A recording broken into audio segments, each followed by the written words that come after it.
पड़ी ले आंख बंद क के और जमीन पर अपन अंगुली घुमाई ले से तार तस्वीर बन जाए। लइका कहती ना लेकिन कहत नहीं एक संग पढ़नी लिखनी भईनी से आनो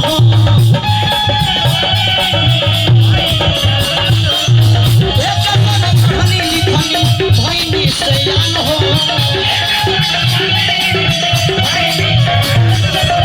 तब कहे छोड़ी के हमके जात बाड़ू जानो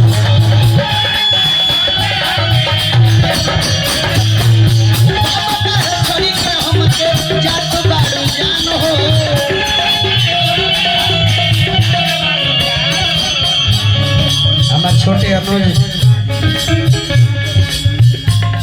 ना कोई मजबूरी थी ना कोई लाचारी थी, बेवफाई तो इसकी पैदाइशी बीमारी थी। लोग गैरों की बातें करते हैं, हमने खुद को आजमाया है। लोग कांटों से संभाल कर चलते हैं, हमने देश फूलों से चोट खाया। लड़का बात है क्या संदीप भैया गोविंद भैया अब हमारा के रुपये काहे के एकरे में हमार प्राण बस होकर लाई छोड़ के जाती है तो हम दियो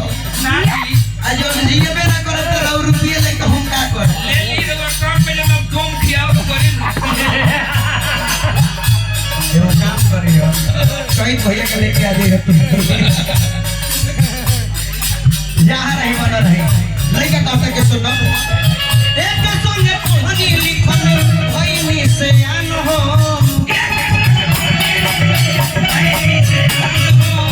तब काहे छोड़ी के हमके जात बाड़ू जान हो दूसरा के पास आवे तू घरवा हो दूसरा के पास आवे तू घरवा हो घरवा तो हर पैसे की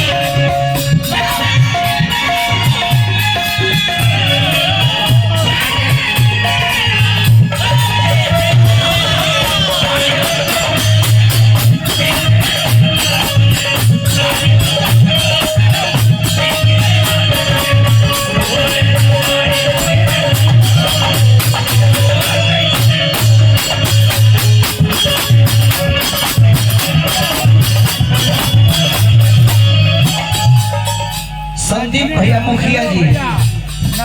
भैया मुखिया जी हमरा के हजारों रुपया पुरस्कार दिल बने और रुपये का हुई संदीप भैया प्रेम बरकरार रहे। ये धरती से हमार जीवन के शुरुआत भइल बा, जन्म भइल हमार बहरिया समाचार में, लेकिन जिंदगी के शुरुआत ये धरती से भइल बा। भैया हेलो ना कोई मजबूरी थी ना कोई लाचारी थी, ना कोई मजबूरी थी ना कोई लाचारी थी। भाई तो महबूबा का बड़ा बेवफाई तो महबूबा की पैदाइशी बीमारी थी। मुझे तो अपनों ने तीर मारा, गैरों ने लाश उठाई। जब निकला मेरा जनाजा तो यारों ने होली मनाई।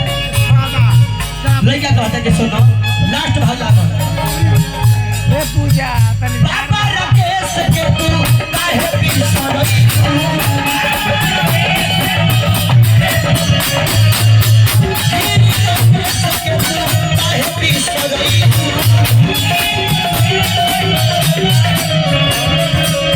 हमारा के छोड़ी तू दिल लगे गई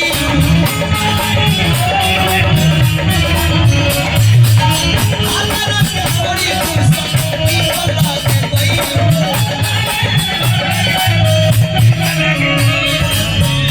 अगर तू छोड़ के चल जाए तो एक जना बाड़े हम उनका के चीर ले दिमाग में रख ले क्यों नहीं के बनाई वो अपन सरवा हो नहीं के बनाई वो अपन सरवा यारवा तो